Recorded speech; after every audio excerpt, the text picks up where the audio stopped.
신약성경 266면 고린도전서 4장 1절에서 5절까지의 말씀을 봉독해 드립니다. 사람이 마땅히 우리를 그리스도의 일꾼이요 하나님의 비밀을 맡은 자로 여길지어다. 그리고 맡은 자들에게 구할 것은 충성이니라. 너희에게나 다른 사람에게나 판단받는 것이 내게는 매우 작은 일이라. 나도 나를 판단하지 아니하노니 내가 자책할 아무것도 깨닫지 못하나 이로 말미암아 의롭다함을 얻지 못하노라. 다만 나를 심판하실 이는 주시니라. 그러므로 때가 이르기 전 곧 주께서 오시기까지 아무것도 판단하지 말라. 그가 어둠에 감추인 것들을 드러내고 마음의 뜻을 나타내시리니 그때에 각 사람에게 하나님으로부터 칭찬이 있으리라. 아멘. 오늘 말씀의 배경은 사도 바울이 세운 고린도 교회에서 사도 바울이 신앙의 본질적인 도전을 받고 거기에 대하여 답하는 내용이 오늘의 본문입니다. 그 본질적인 도전이란 건 무엇이냐 하면 사도 바울이 와서 유일하신 하나님이신 우리 하나님과 그가 보낸 예수 그리스도로 말미암는 구원을 이제 전하여 이 교회와 신앙인들을 만들어냈는데, 저들이 볼 때 온천하 만물을 지으시고 섭리하시는 유일한 하나님의 사자로서 사도 바울이 마음에 들지 않는다는 도전입니다. 뭐가 마음에 들지 않느냐 하면 신의 사자면 또 인간보다는 나은 신과 인간 사이쯤의 어떤 천사쯤 되어 보여야 하는데, 전혀 외모로나 또는 그의 사역의 그 과정 속에 그런 신적인 특혜를 받는 모습이, 보상을 받는 모습이 없더라 하는 것입니다. 당신이 신의 사자가 정말 맞냐? 당신이 전하는 하나님이 정말 천지의 유일한 주인이 맞냐 하는 질문이 된 것이 여기 나오는 도전과 질문이고, 거기에 대한 사도 바울의 답인 것입니다. 그의 답은 하나님의 종된 자, 또는 또 일반적으로 얘기해서 예수를 믿는다는 신앙인들에게 있어서 그 신앙의 증거와 보상은 눈에 보이는 것이 아니며 세상의 가치와 다른 것이다. 쉽게 얘기하면 오늘 본문식으로 그건 충성의 문제다. 충성의 문제란 뭐냐? 감동과 납득의 문제와 다르다. 그것이죠.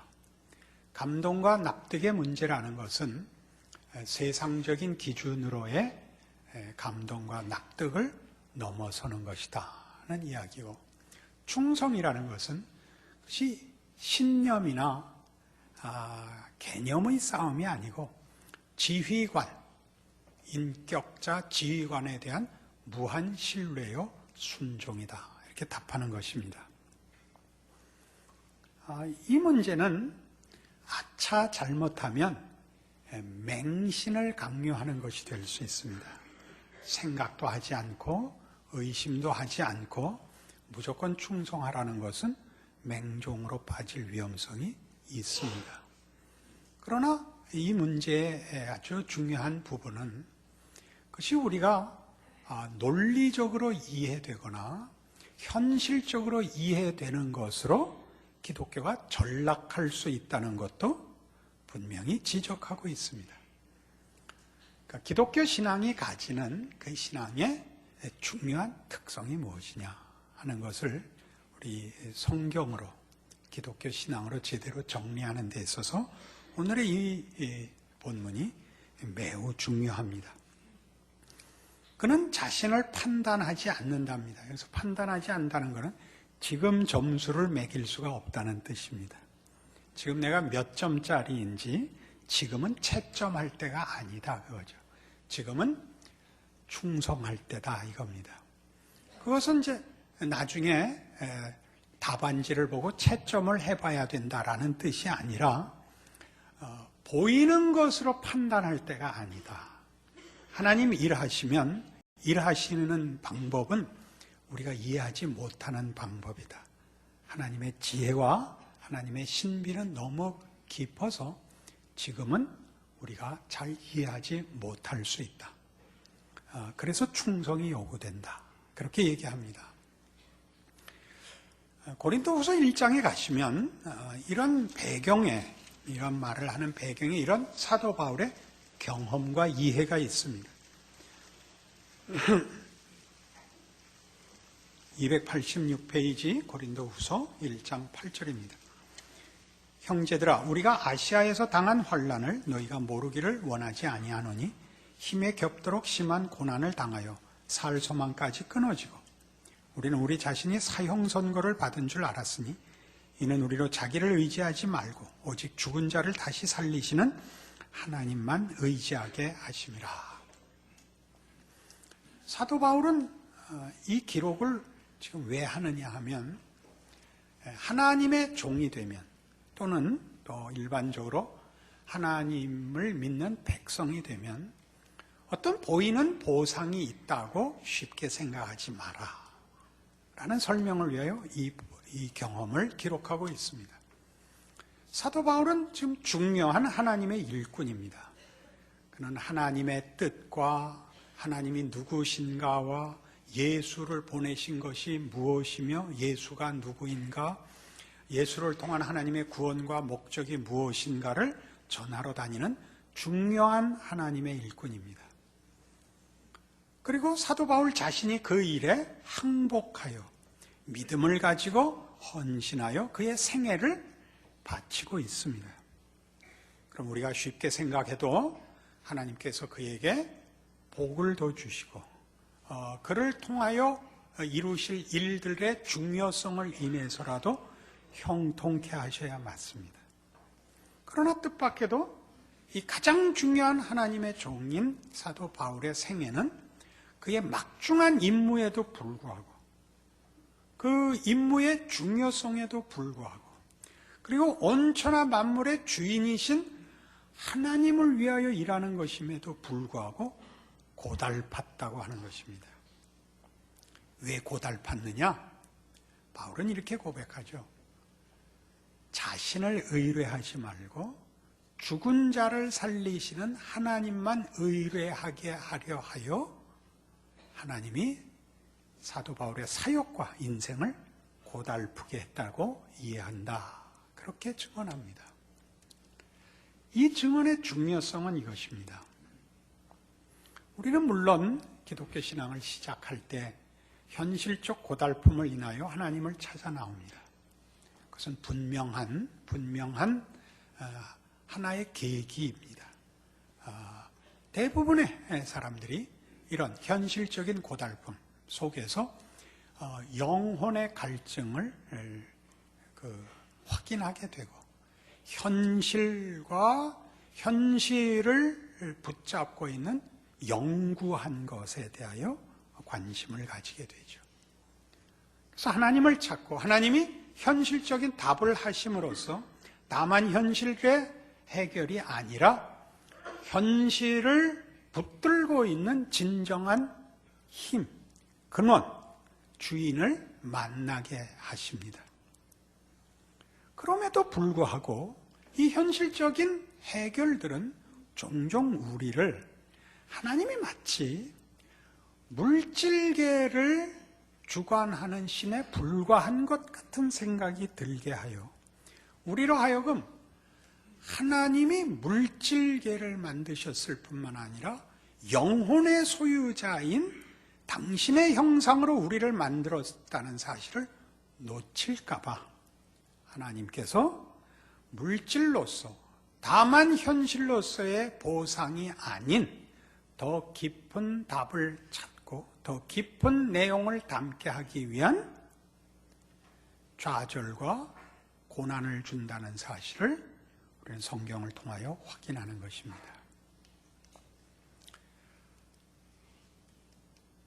하나님께서 사도 바울을 통하여 확인시키는 일도 하나님께서 당신을 증명하고 당신의 영광을 받으시는 일이 다만 현실, 다만 물질적 조건과 환경 속에서의 능력자로 소개되는 것을 거부하고 계시다는 거죠.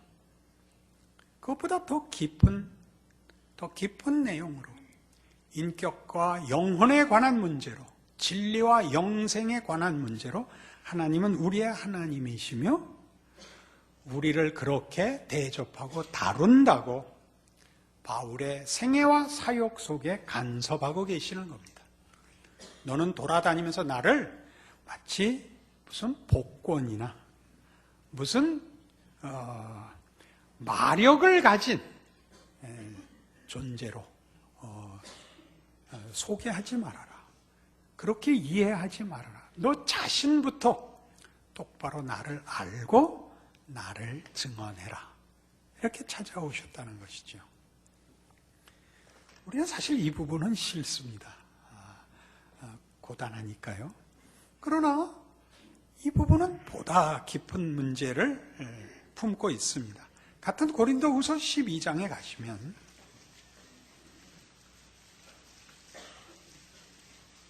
(7절) 말씀, 여러 계시를 받은 것이 지극히 크므로 너무 자만하지 않게 하시려고 내 육체의 가시 곧 사단의 사자를 주셨으니 이는 나를 쳐서 너무 자만하지 않게 하려 하심이라. 이것이 내게서 떠나가게 하기 위하여 내가 3번 주께 간구하였더니 나에게 이르시기를 내 은혜가 네게 족하도다. 이는 내 능력이 약한 데서 온전하여짐이라 하신지라. 그러므로 도리어 크게 기뻐함으로 나의 여러 약한 것들에 대하여 자랑하리니 이는 그리스도의 능력이 내게 머물게 하려 함이라. 그러므로 내가 그리스도를 위하여 약한 것들과 능력과 궁핍과 박해와 곤고를 기뻐하노니 이는 내가 약한 그때에 강함이라. 사도 바울은 하나님을 위하여 예수 그리스도의 복음을 위하여 지금 헌신하고 있습니다. 열심이 있고 간절함이 있습니다. 그런데 그 사도 바울에게 이런 외적 고통만 있는 것이 아니라 그 몸에 가시가 있었다고 합니다. 얼마나 심한 것이었는지 사단의 가시라고 여기 명명하고 있습니다. 우린 그것이 무엇인지는 모르지만 어떤 치명적인 질병이었고 보는 사람들에게 시험을 줄 만한 병이었다라고 알고 있습니다. 이 큰 질병과 이 장애가 복음의 방해가 되기 때문에 사도 바울은 하나님 앞에 이 사단의 가시를 빼달라고 기도했습니다. 답은 뜻밖의 것이었습니다. 내 은혜가 네게 족하다였습니다. 이는 내 능력이 약한 데서 온전하여지기 때문이라는 것입니다. 우리 일반적인 기독교 신앙 자체를 이 문제에 연결시켜 보십시다. 우리는 하나님께서 보이는 세상뿐 아니라 보이지 않는 세상, 과거와 현재와 미래의 주인이시라는 걸 알고 있습니다. 그 하나님께서 당신을 믿기를 원하고 계시고 당신에게 기도하며 믿음으로 순종하는 자들에게 복을 주신다는 걸 알고 있습니다. 그리고 우리는 그 복을 우리 자신만을 위해서가 아니라 하나님과 하나님의 나라를 위하여 헌신할 마음까지 있습니다. 그러나 뜻밖에도 이 일에 하나님이 응답을 해주시는 사람이 있고 그렇지 않은 사람들이 있는 것이 현실입니다. 이 보답을 받으면, 이 보상과 응답을 받으면 쉽습니다. 하나님이 과연 살아계시구나. 하나님이 내 믿음을 받아주시는구나. 나를 통하여 일하시기를 기뻐하시는구나. 누구나 알 수 있습니다. 그러나 또 오히려 더 많은 숫자에게 하나님은 이 기도에 응답하시지 않습니다. 나 자신을 위하여 하는 기도뿐 아니라 하나님과 그의 복음을 위하여 헌신하고픈 간절한 기도에 대해서도 하나님 응답하시지 않을 때가 있습니다. 우리가 사리사욕을 쫓거나 세상의 쾌락에 빠지기 위해서가 아니고 이기심과 자만심을 위해서 구하지 않는 가장 필요한 가장 기본적인 기도에 대해서도 하나님 응답하시지 않곤 합니다. 우리 다 놀랍지요. 그 일이 우리 자신을 고민케 하며 하나님이 과연 계시는가? 내가 하나님을 이래도 믿어도 맞나? 라는 의심이 될 만큼 큰 현실적인 문제에 대해서도 하나님은 쉽게 답하지 않는 경우가 다반사입니다. 지금 사도 바울의 기도가 그것입니다. 이 사단의 가시를 빼주십시오. 이것은 백해무익합니다. 그러나 여기 답이 나온 것 같이 내 은혜가 네게 족하도다입니다. 왜요? 이는 내 능력이 약한 데서 온전하여진답니다. 조금 이 문제를 풀고 다시 우리 현실로 돌아갑시다. 하나님이 하시는 답은 이겁니다. 나는 네 헌신, 진심, 능력, 소원보다 크다. 우리는 마치 하나님이 나의 헌신을 먹고 살고 내 능력에 의존하여 사는 분인 것 같이 오해하곤 합니다. 우리의 간구는 종종 내가 진심이고 사욕을 갖지 않았다는 이유 때문에 하나님을 내가 흔들려고 한다는 것입니다. 그렇게 하는 것이 하나님에게 유익이라고 우긴다는 것이죠. 설마요. 그러나 우리가 이 답을 받지 않았을 때 하나님 존재 자체를 우리가 거부할 분노를 가진다는 데서 이 진단은 정확합니다. 이 진심에 답하지 않는다면 그게 하나님이 맞습니까? 이 분노와 거부가 일어나지 않습니까? 하나님은 여러분의 동의를 요구할 필요가 없습니다. 하나님의 존재와 일하심은 하나님의 자유입니다. 하나님의 능력이고 하나님의 신비입니다. 우리는 종종 이 문제를 내 신앙의 사심 없음, 내 신앙의 정당함으로 제한하려고 한다는 것이죠.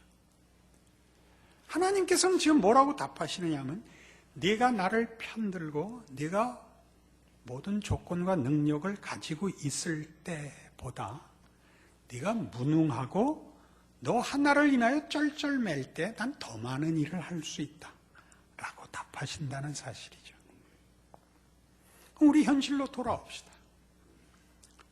어느 시대나 그렇듯이 현실은 고달픕니다. 왜냐하면 세상이 우리를 세상에 묶어두기 위하여 늘 위협하기 때문입니다. 세상은 우리에게 더 지독해지라고, 더 매정해지라고, 더 철저해지라고, 더 냉정해지라고 요구합니다. 그건 우리 다 아는 겁니다. 가질수록 목마른 것이 세상의 것들입니다. 세상의 것으로 진정한 만족과 평안은 없습니다. 그러나 문제는 우리가 그것을 이런 너무 거창하고 너무 남다른 만큼 요구하는 것이 아니라 살아있기 위하여 최소한의 존재와 연명을 위하여 요구하는데도 답을 안 하시겠냐라는 것이죠. 빌립보서 1장으로 가보십시다. 고린도 후서 다음에 갈라디아서, 에베소서, 그리고 빌립보서입니다. 319페이지 빌립보서 1장 20절. 나의 간절한 기대와 소망을 따라 아무 일에든지 부끄러워하지 아니하고 지금도 전과 같이 온전히 담대하여 살든지 죽든지 내 몸에서 그리스도가 존귀하게 되게 하려 하나니 이는 내게 사는 것이 그리스도니 죽는 것도 유익함이라. 이게 무슨 말일까요? 내게 사는 것이 그리스도라는 것이 무슨 뜻이죠? 기독교 신앙의 핵심은 그리스도입니다. 그리스도란 존재의 근본이며 본질이며 원칙이며 의미며 목표입니다. 여러분들이 예수를 믿게 된 것이 어떤 과정, 어떤 이해로 왔는지 몰라도 우리 모두가 공통되게 고백하는 것은 우리는 예수를 믿는 사람이라는 사실입니다. 예수를 믿는다는 것은 예수가 약속한 어떤 것보다 우선합니다. 예수라는 한 인격과 한 존재 안에서 우리를 붙드신 하나님의 섭리와 작정이라는 데 붙들려 있는 것입니다. 우리가 예수를 우리의 존재와 삶과 목표와 내용으로 갖고 있는 사람으로서 삶이 주어지면 그 삶을 예수로 채울 것이요, 죽음을 명하면 죽음에다가 그 예수를 채울 것입니다. 이것이 바울이 얘기하는 기독교 신앙의 다른 것으로 대체할 수 없는 가장 중요한 원리입니다. 내가 살아야 할 이유가 예수라면 죽지 못할 이유도 없는 것이다, 이런 뜻이죠. 삶이 우리를 세상이 요구하는 살아있음, 자기 확인, 경쟁에서의 승리가 아니라 예수로 되어 있다면 세상이 마지막으로 할 수 있는 위협과 공갈, 죽음, 또 우리를 흔들거나 다른 길로 떠밀어낼 수 없다. 이것은 여러분 결단코 어떤 각오와 어떤 넘치는 진심의 싸움을 얘기하는 것이 아닙니다.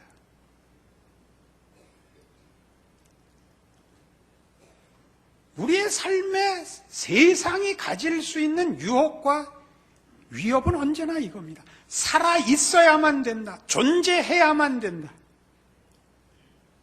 그리고 남보다 나아야 된다.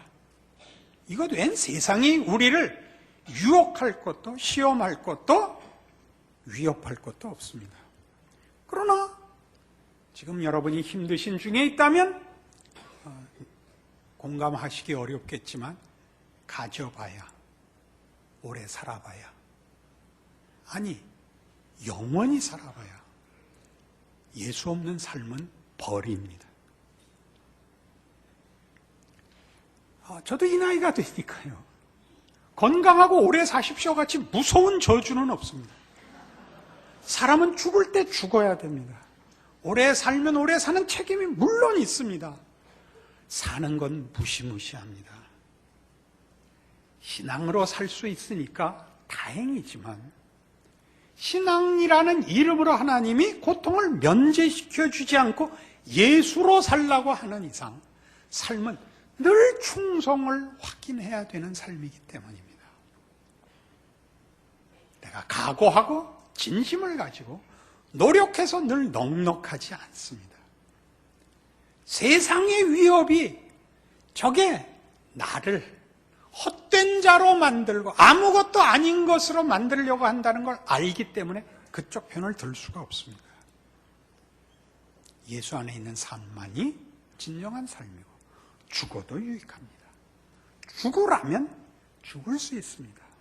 순교를 무슨 그런 어떤 미학적으로 다룰 마음 전혀 없습니다. 전혀 그런 뜻하고 상관이 없습니다. 죽을 수 있습니다. 기꺼이. 그러면 우리 삶에서 세상이 죽음이라는 걸 들이밀어서 통하지 않으면 세상은 더 이상 힘을 못 씁니다. 죽음이 최고의 위협이고 그 바로 전에 있는 게 비참함입니다. 죽는 것은 끝이고 죽기 전에 당하는 최고의 비극이 있다면 비참함이죠. 그건 뭐 여러 가지 이유로 비참할 수 있습니다. 그거 당할 수 있는 겁니다. 그것이 예수 그리스도의 십자가입니다. 죽음이며 비참한 죽음입니다. 하나님이 예수 그리스도를 보내어 우리를 위하여 하나님의 통치 안에 산다는 것이 무엇인지를 십자가만큼 분명하게 보여준 건 없습니다. 세상이 가할 수 있는 모든 공갈, 모든 보복, 비참함과 죽음을 건너가시는 겁니다. 여러분, 사는 거 만만치 않으시죠? 신자로 산다는 것은 그 모든 것보다 큰 것입니다. 누가 쉽게 위로하고 도움을 줄 수 없습니다. 각각 당하시는 어려움은 각자의 몫입니다.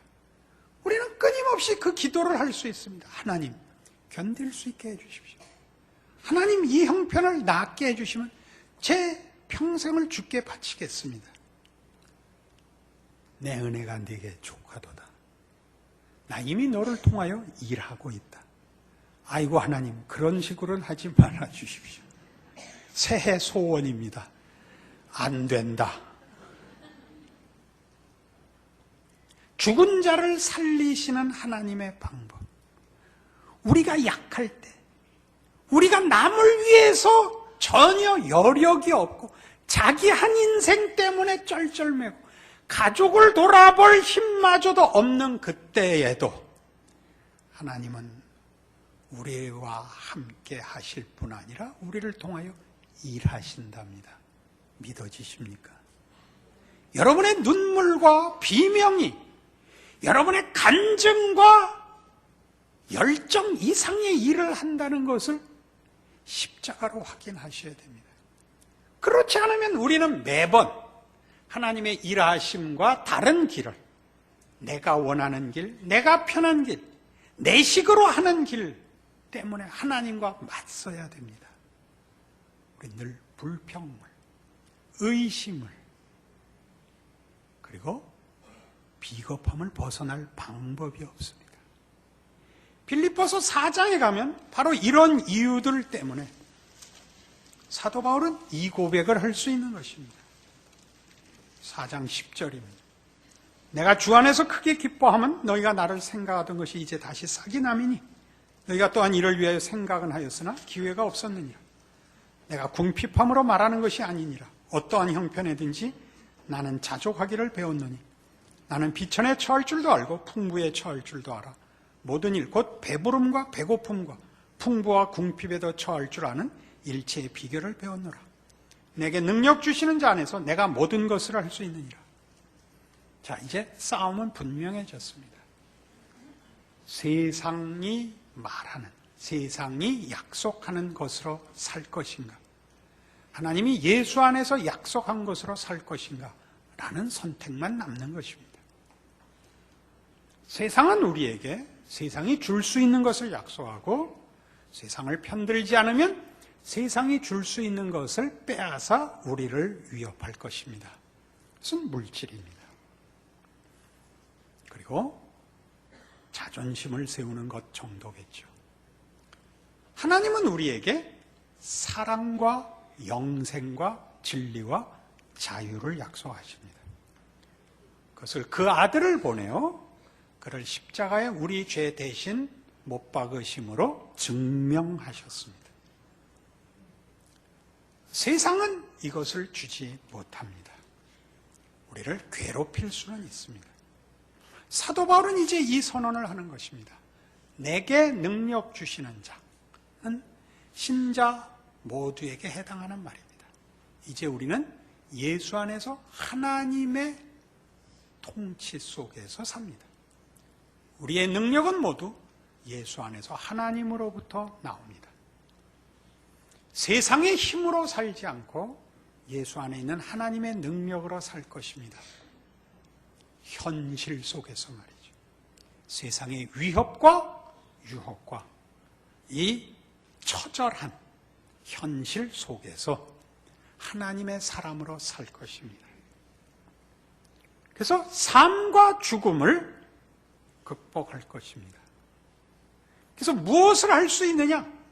내게 능력 주시는 자 안에서 내가 모든 것을 할 수 있습니다. 어떤 모든 것? 그 앞에 12절에 있던 비천에 처하는 것, 풍부에 처하는 것, 배부른 것, 배고픈 것, 풍부와 궁핍, 어떤 경우라도 하나님의 사람으로 살 것입니다. 그것은 다만 기도하고 성경 보고 앉아있는 걸 말하는 것이 아닙니다. 현실을 살되 세상에 굴하지 않을 것입니다.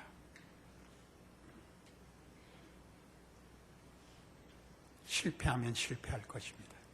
그러면 울 것입니다. 고통스러워하고 괴로워할 것입니다. 괴로워할 것입니다. 도망가지 않고 타협하지 않겠습니다. 하나님의 사람으로 사는 것을 포기하지 않겠습니다. 내가 힘이 없어 넘어지면 다시 일어나겠습니다. 어떻게 단번에 이기겠습니까? 그러나 절대 세상에게 내 인생과 운명을 넘겨주지 않겠습니다. 무슨 일이든지 하나님이 요구한 그 현실 속에서 하나님의 사람으로 충성하겠습니다. 서두에 뭐라 그랬죠? 그것은 감동도 납득도 아니라고 했습니다. 여러분이 기이한 인도함 속에서 예수 그리스도 안에 하나님의 통치를 만나게 되었습니다. 여러분의 신앙 고백이 갖는 것이 어떤 내용이고 그게 얼마나 큰 것인지 이해하셔서 올 한 해 하나님의 사람으로 승리하시는, 이겨나가시는, 현실을 대면하시는, 도망가지 않는, 핑계대지 않는 책임 있는 신앙인이 되시기를 바랍니다. 기도하십시다. 하나님 아버지 은혜를 감사합니다. 하나님을 알게 하시고 예수 안에서 하나님의 사랑과 의와 신실하심과 능력과 영생과 진리와 복주심을 확인시키셨습니다. 우리의 현실을 이 믿음으로 이겨내게 하시옵소서. 하나님의 사랑을, 하나님의 찾아오심과 우리의 인생을 지키심을 믿음으로 지켜내게 하옵소서. 울고 일어나고 기도하고 견디고 인내하고 서로 위로하고 하루하루 살아가게 하시옵소서. 남의 인생에 간섭하지 말고 내 인생 남에게 떠넘기지 말게 하옵소서.